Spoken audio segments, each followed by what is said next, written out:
Welcome to Thinking Out Loud, conversations for the Ignite Her Collective. I'm Gabrielle, and around here, we don't chase motivation, we build ignition.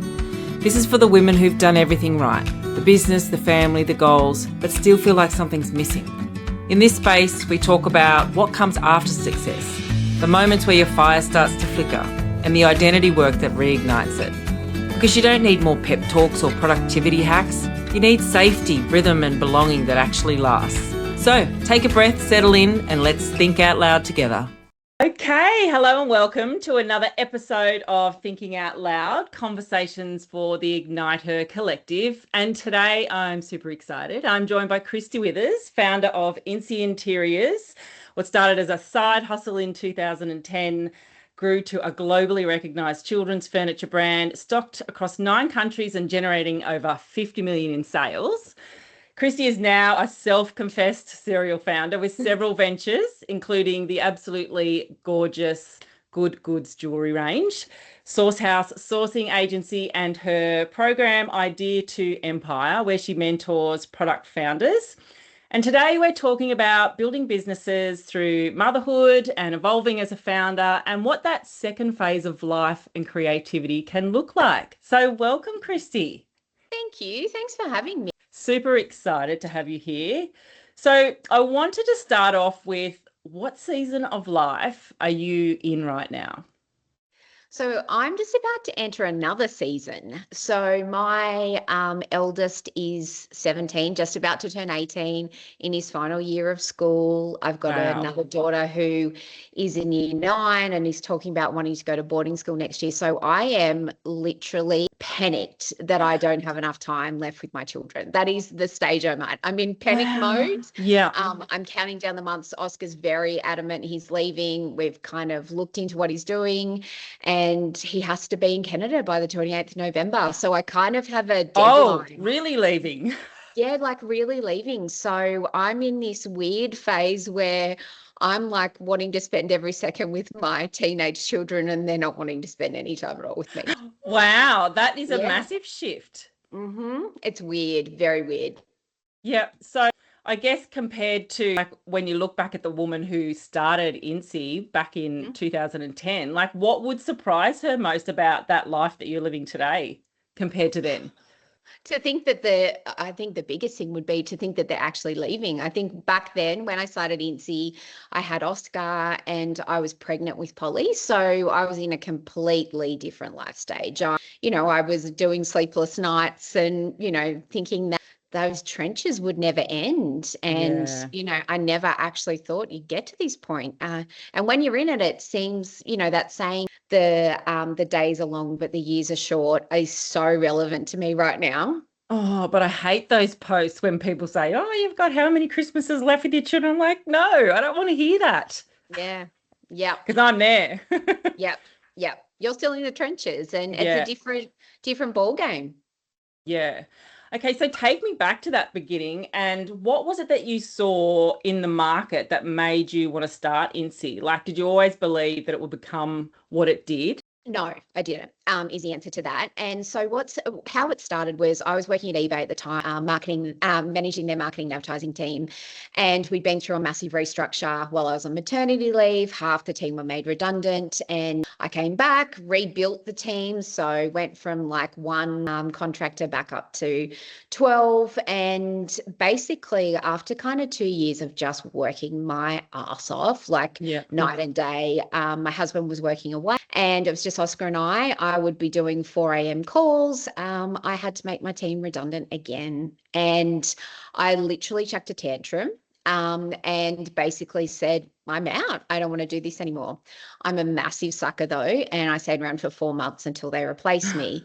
And during that time, I had done a big market research study, which showed that the kind of fastest growing markets were online, obviously. So this is back in 2011. No, 2010, this was 2010. So, Bunnings was just starting.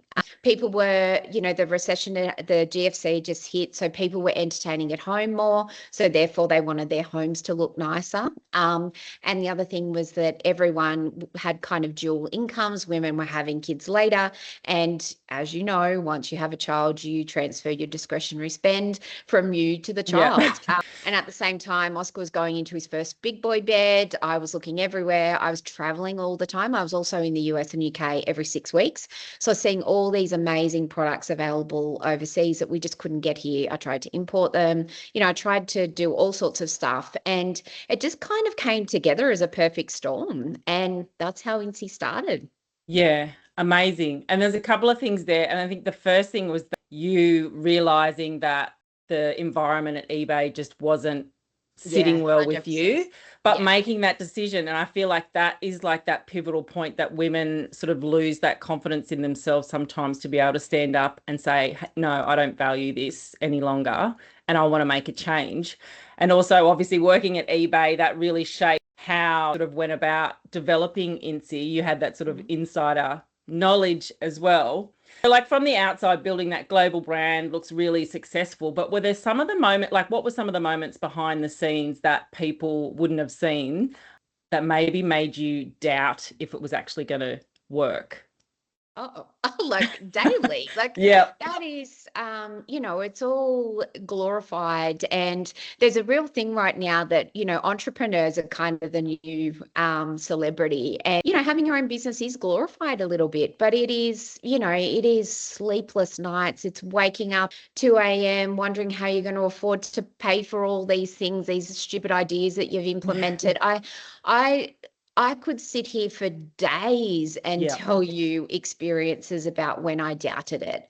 And it's really interesting having had a chance. I haven't been in Incy now for 2 years, Yeah. having had a chance to reflect back and really think about when I was in my true flow was when things were just happening naturally. And it was when I kind of tried to be that entrepreneur and follow the rules, things went off course. Like when I was just naturally doing what felt right to me Yeah. and what was coming naturally, everything just flowed. When I tried to be, by the book entrepreneur and essentially following the rules, that's when I got off track. Like it's when we're talking 14 years. So there's so Yeah. many experiences over that time, like hundreds and hundreds. Yeah.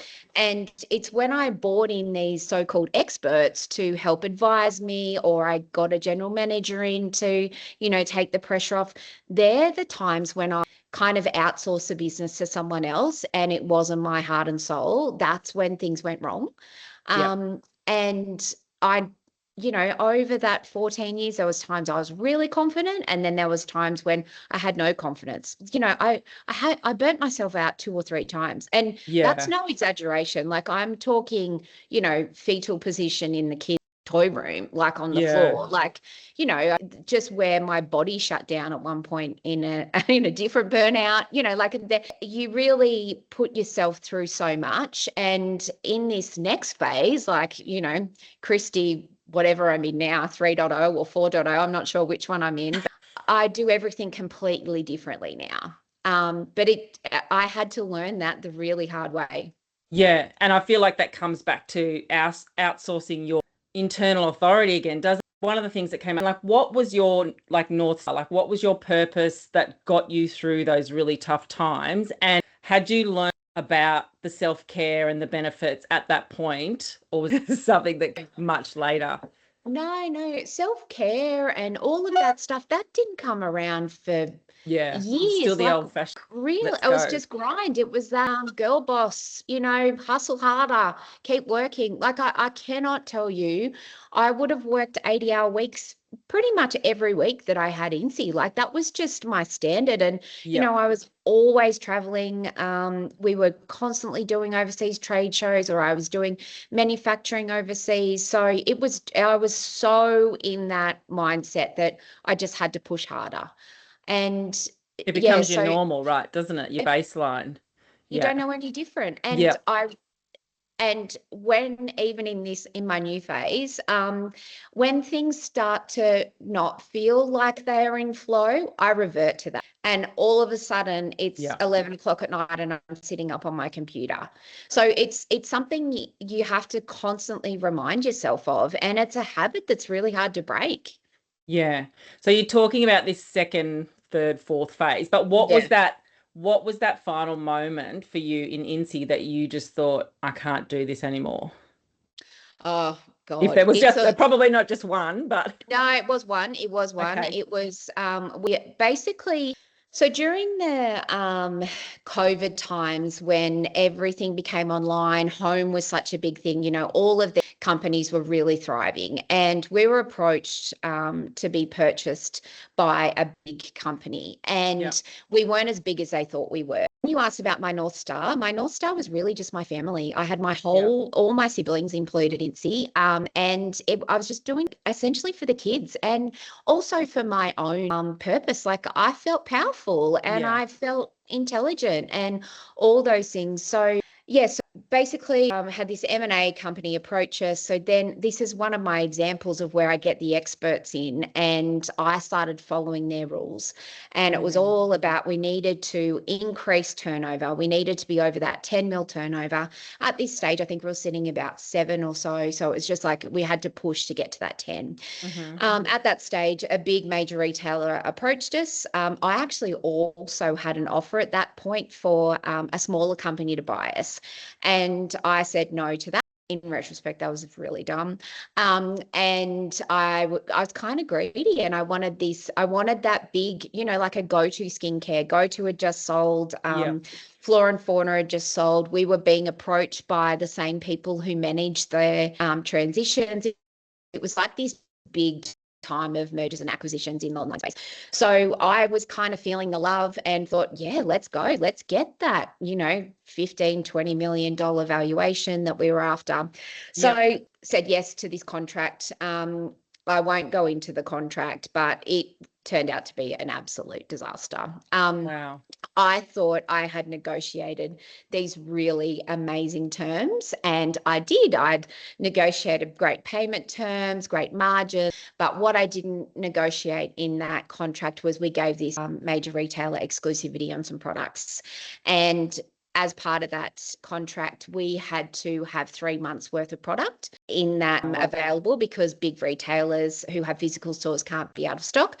So we went ahead, they had committed to $250,000 a month. We went ahead, ordered $800,000 worth of stock. And essentially they never really ordered that stock. And we ended up in a legal dispute, and it got to a point where my solicitor said to me, after we'd spent an exorbitant amount of money with solicitors, he just said to me, they're not going to give up. And look, I think there was stuff going on at that company at the same time. They had lost their CEO. They didn't have a CEO. There was hiring freezes. We'd lost all the people who we had contact with. They had all either been made redundant or left.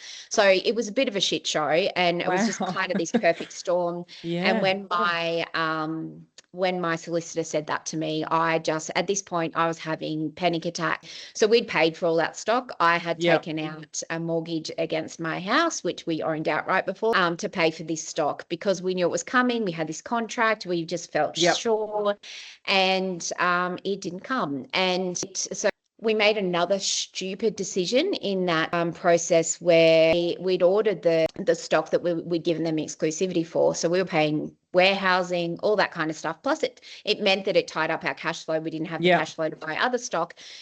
And then they came to us. So this was supposed to happen in the October of 23, I think it was. Or 22. And then the following year in the March, they came to us and wanted to order our normal stock. So the stock that was our product, not their exclusive, because we so desperately needed the cash flow to be injected into the business, we did that. And then not thinking about the fact that took all our stock reserves, and then they wouldn't pay us for 30 or 45 days. So that's, while we were already kind of really tight cash flow wise, this was almost the nail in the coffin. Yeah. And it then meant we couldn't deliver to our own customers. It meant we didn't have stock to sell to our own customers.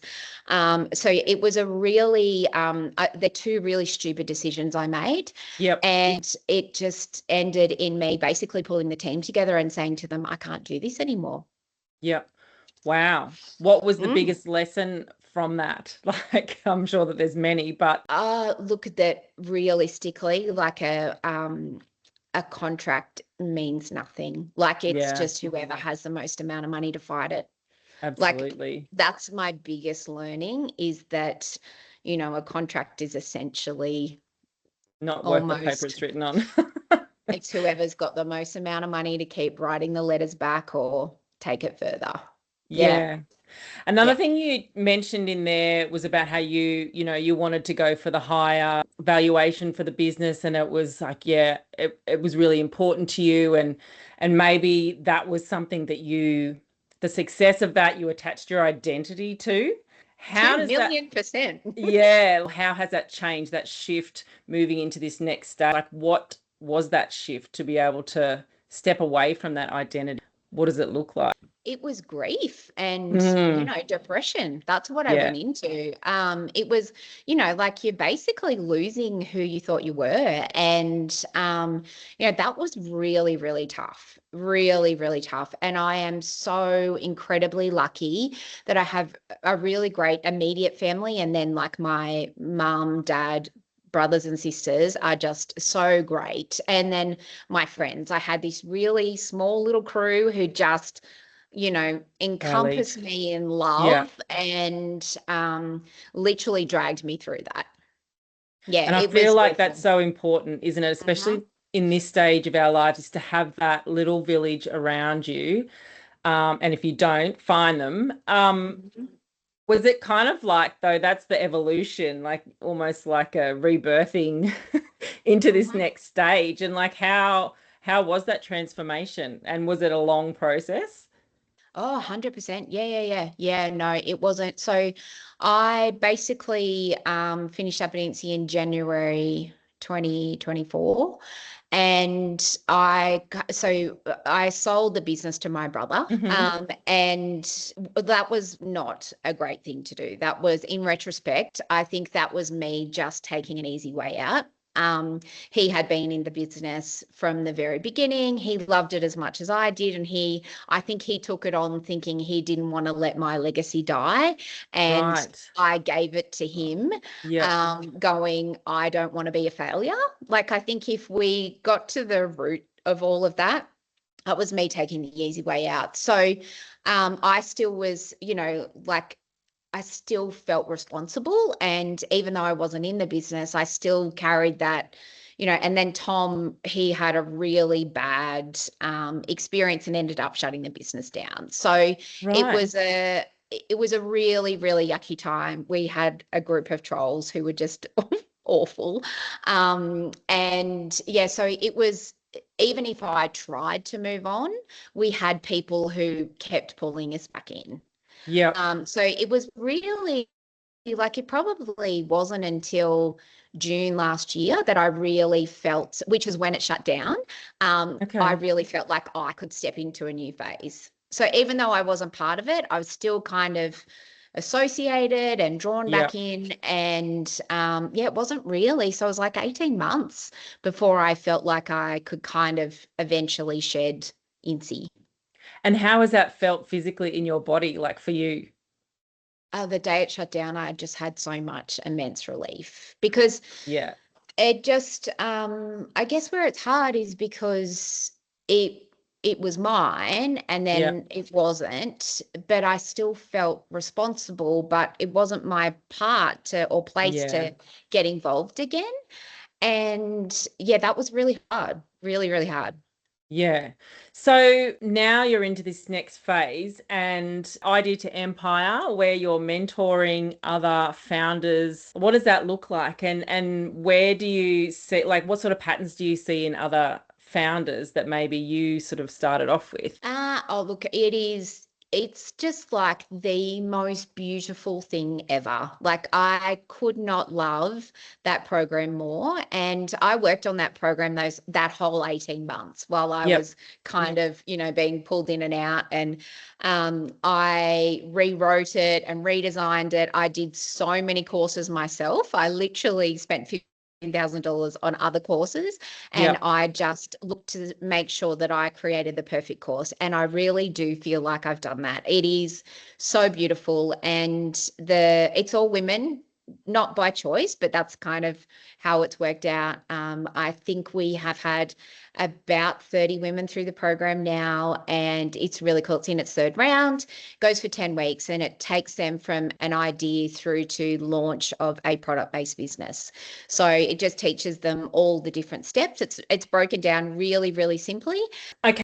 Through your idea to empire and your mentoring, like what patterns do you see in the founders coming through that you're mentoring that maybe you sort of went through yourself? Where do they tend to get stuck? Like I know women can really tend to overcomplicate things. Where does that happen the most? At the very beginning and every step on the way through. So We basically, just need to get out of our own way, right? that is largely I am just their biggest cheerleader and essentially also their mum to pull them in line as soon as they start to kind of get off track. So Yep. the biggest thing is so I've had about 30 women through this program now. They're all so incredible, so smart, and have so much life experience Yeah. and have incredible ideas, but they really, really lack confidence. And that is the biggest thing across the board. These are all women who've had these ideas. Like one woman has had this idea for 35 years and never executed on it. No way. Oh, I She's just had got this box goosebumps. she has carried around. She's moved house so many times. She's had this box that she's carried around, and she's never had the guts or the belief in herself to actually make it a reality. And Wow. that's what it is. Incredible. This program's incredible. I You're could literally not love it. bringing dreams to life. And so funny when we had Incy and we would have, like a crazy customer, I'd say to the team, I'd be like, don't stress, guys. We are not saving lives. Like we're not saving Yeah. lives here. No one's going to But die. now what I'm doing is literally changing lives. And that feels Yes. so incredible. It's so cool. Yeah, so aligned. So here's a question. If a woman was listening who has an idea, something that she wants to build, but she's really hesitating, what would be one thing that you want her to hear right now? You can do it if you have the idea and the belief, go just get started. Like make a start, because then you have to keep going. And it's just the one thing I would say though, and this is something I really drill into all the girls in the course, is make a decision if it's a hobby or a business. Yeah. If it's a hobby and it's something you love, but you can't turn it into a profitable business, just enjoy it. Don't turn it into a business. Just love it for what it is. If it's a legitimate business that you think you can make profitable, go for it. Yeah. Awesome advice. Now, we haven't talked about Good Goods, which is so beautiful. And I want to hear more about the story behind it, because I feel like there's a lot that I resonate with. And I feel in our first stage of life, we're doing all the right things, ticking the boxes, doing what traditionally society, expects of us. And then I don't know what it is. I don't want to say midlife because that's so, but we kind of just get to this point and just go, no. And it's rediscovering ourselves, I think, and coming back to who we were. We've always been there, but it's just been hidden under all these layers. Mm-hmm. Yeah. I call it our second chapter. That's what I've been referring it to. So Good Goods, I have always been obsessed with jewelry. I worked at a jewelry store. Yeah, I know.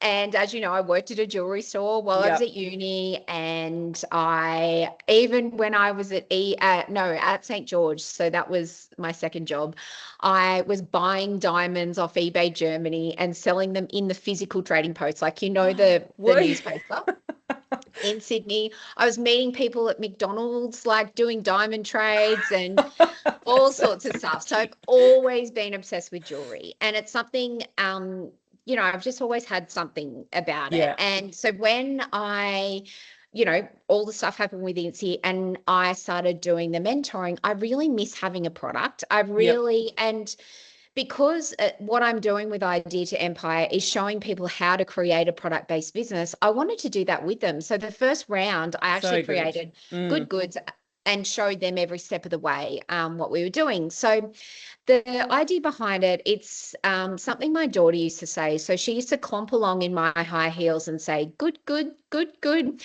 And the reason she did that was because I'd say to her, don't wear those ones, they're my good ones. And the idea is to not say things for good. Yes. And good goods essentially to me is just a symbol of, kind of stepping into your own and embracing that second chapter. And it's really just saying, I matter and I'm still here. And this is who I am. It's not about, who you want to be or who you used to be. It's just about who you are now and celebrating that. And it's just a visual representation of that. And I just wanted it to be beautiful, not super expensive, but not cheap costume jewelry. So yeah, that's the idea behind it. And it was really fun to work on. And just the fact that I can dispatch it from my kitchen table. I don't have to have warehouse teams and trucks and forklifts and what a 40-foot containers. My first full shipment came in a 5-kilo package. Not a shipping container. It cost $400 US. Like, I'm used to getting 40-foot containers that might cost $25,000. Like it was, not the shipping, I mean, not the actual product. So it's so fun and it just feels fun. And I don't have any big expectations for it. I just want to do 4 drops a year. I just want it to be fun. And yeah, it's cool. And I've been invited to do Paris Fashion Week, which is so oh my God. Oh my God. Well, I've been invited to apply. I've applied. So hopefully, fingers crossed, you're not going to get in. Oh my God. So how cool is that? That is super cool. I'm so happy for you. Like it is such a beautiful collection as you show it on your hand there. Oh, thank you. Yeah, I've got some. Gorgeous. Oh, wow. That is super, super exciting. So I think we touched on a little bit about the self-care. Like what is one thing that you do for you, just you, to take that time? Like I've found for me, like I have really stepped back from the business and, things that I've always wanted to do forever, like a pottery class or whatever, and I've found that has really helped like get in that flow that you were talking about. And it really helps connect with that inner knowing and internal authority to be able to make those decisions from that place of clarity rather than that burnout place. So what is it for you? Oh my God, it is one big, massive, complicated routine. I've gone from no self-care to like so much self-care, it's not funny. So I wake up in the morning, the first thing I do is I say what I'm grateful for. Like, I just do 5 to 10 gratefuls the second I wake up, and it just happens now. I then will put on a meditation for like 5 to 10 minutes as I'm laying in bed, and that's where I just visualize my day and figure out what that's going to look like. Then if I've got time, I'll journal. If not, I'll get kids off to school and stuff, and then I'll do some journaling. And then I start my day, and my day has, I take endless supplements. I take 14 tablets in the morning. I take saffron, vitamin D, vitamin C, celery, all sorts of stuff. Wow. And I also have creatine. Then I make up my 3 drinks. I have creatine and a hydrolyte type thing. And then I have my age mate, and then I have my collagen, and that's how I start the day. Then I constantly like check myself through the day. And instead of that, just work ethic of just sitting at your computer being, and if I don't feel like it, I'll drop the kids off and then I'll go, I'm just going to go get a coffee and chat to someone in the coffee shop. Like that is unheard of. That is not how my brain operated. I would have been like, I need to be at the office. I need to be the first one there. I need to show them that this is how we work. And then of a night time, I have the same kind of stuff. I also do red light masks, red light things on my face, my neck. Yes, amazing. I do a vagus nerve thing of a night time while I'm laying in bed, a stimulator on my vagus nerve. Wow. I literally do all of these things, and I try to also eat a keto diet. If I'm on keto, Yeah. I am so clear-headed, and I just feel like that guy on the Wolf of Wall Street once he's taken his pill. I'm just like, woo, let's One go. question, have you given up caffeine? Like, do you drink coffee? Yeah, of course. Yeah, totally. And wine. I drink both of them.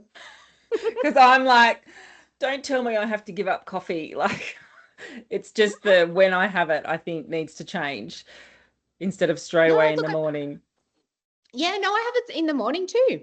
I have a black coffee. And yeah, so when I'm doing all my things, and I know when I start to get lax, I need to like revert back. You can feel the difference. Yeah, 100%. Oh my goodness. Like my mum had a heart attack a few weeks ago. And so as a result, everything dropped. I had to go to Sydney with Dad, all that stuff. I wasn't doing any of that. I was just, making sure Mum and Dad were okay. And I felt like shit. And I couldn't wait to get to my routine and all my different things. And it just, it's what works for me. It's, we're all different, but that's what works for me. Absolutely. Now, Good Goods can be purchased. What's the website for everybody? goodgoodsworld.com. And we'll put all the links in the show notes. Absolutely. Yeah, absolutely. And your next round of Idea to Empire? So I'm actually just reworking it all. It's a 10-week program. And what we found after the first one is that the women aren't ready to go. They want to stick around. So then that's turned into a mastermind for each one.